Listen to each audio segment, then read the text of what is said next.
मेरी शादी की मिठाई। ये क्या बन के आई हो? किसी अनपढ़ गवार से शादी की है क्या?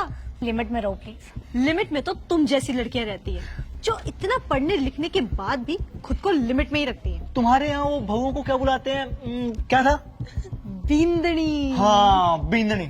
तो पूनम बींदनी जी, तुम्हें किसी ने बताया नहीं कि कॉलेज में ऐसे कपड़े नहीं पहन के आते? क्या प्रॉब्लम है तुम्हें इन कपड़ों से? प्रॉब्लम तो तुम जैसी सोच वाली लड़कियों से है हमें। अरे जब शादी करके चूल्हा चौखा ही संभालना था तो इतनी पढ़ाई लिखाई क्यों की है? जिंदगी तो तुम गवारों जैसी जी रही हो। अले गुस्सा आ रहा है। तुम्हें शादी करनी ही थी तो कम से कम किसी ऐसे घर में तो करती जहाँ पे तुम्हें अपनी मर्जी के कपड़े पहनने की आजादी हो। कपड़ों से आजादी का क्या वास्ता कि कपड़े मैंने खुद की चॉइस से डाले हैं। अब तो तुम यही कहोगी ताकि हमारे सामने तुम्हारे ससुराल वालों की नाक ना कट जाए।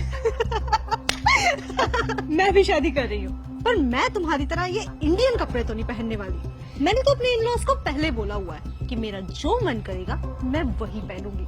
मुझसे नहीं पहने जाती ये घाघरा चोली। और सबसे बड़ी बात, मेरे इन-लॉज को इससे कोई भी प्रॉब्लम नहीं है। देख, इसे बोलते हैं मॉडर्न ख्यालों वाली लड़की। और एक बात बता, कल को जब तू इंटरव्यू देने जाएगी तब यही घाघरा चोली पहन के जाएगी क्या? अरे इंटरव्यू में तो ये तब जाएगी ना जब इसके इन-लॉज इसको अलाउ करेंगे। अरे ऐसे बैकवर्ड सोच वाले लोग ना कभी भी अपनी बहुओं को घर से पैर नहीं बाहर रखने देते।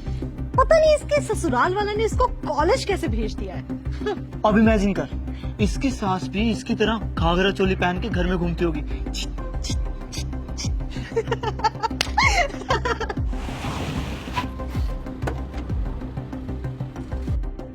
लो आ गई इसकी अनपढ़ सास भी।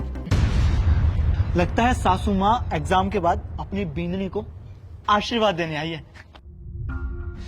माँ जी, एक मिनट आना, आपको किसी से मिलवाना है। ये है मेरी सासू माँ। हेलो बेटा।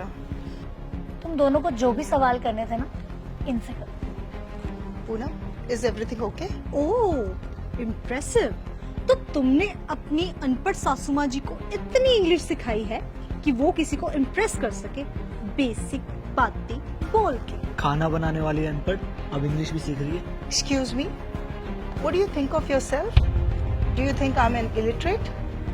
By the way, I'm a graduate from this college. रहने दीजिए माँ जी, इन्हें इतनी इंग्लिश समझ नहीं आएगी। बाय द वे, ये इसी कॉलेज की टॉपर रह चुकी है और अगर यकीन ना हो तो टॉपर्स बोर्ड जाके चेक करें। आज भी इनका नाम सबसे ऊपर लिखा हुआ है। अरे कहाँ के मॉडर्न लोग हो तुम, जो आज भी लोगों को कपड़ों से जज करते हो। घाघरा चोली या साड़ी सूट पहनने से कोई ओल्ड फैशन या मॉडर्न नहीं होता। ये कपड़े मैंने मजबूरी या किसी के दबाव में नहीं पहने, बल्कि अपनी खुद की चॉइस से पहने। इंसान सोच से मॉडर्न होना चाहिए, कपड़ों से नहीं। और रही बात सोच की, तो ये तुम दोनों से ज्यादा मॉडर्न है। और ये कहाँ लिखा है कि छोटे कपड़े पहनने वालों की ही सोच मॉडर्न होती है? पूनम, हम तो मजाक कर रहे थे यार। किसी की संस्कृति का मजाक बनाने का हक तुम दोनों को किसने दिया? क्या तुम्हारे घर में भी तुम्हारी माँ साड़ी सूट की जगह जीन्स और स्कर्ट में घूमती है? जवाब दो।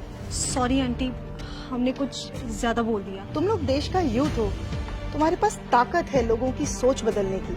कल्चर का मजाक बनाने की जगह उसे समझकर अगर तुम लोग प्रमोट करोगे तो हमारी ही देश का नाम ऊंचा होगा। हमें हमारे कल्चर से, हमारे पहनावे से प्यार करना चाहिए। मैं नहीं कह रही कि वेस्टर्न कपड़े डालना बुरा है, लेकिन जिस भी पहनावे में आप खुद को कंफर्टेबल महसूस करते हो, आपको वही पहनना चाहिए।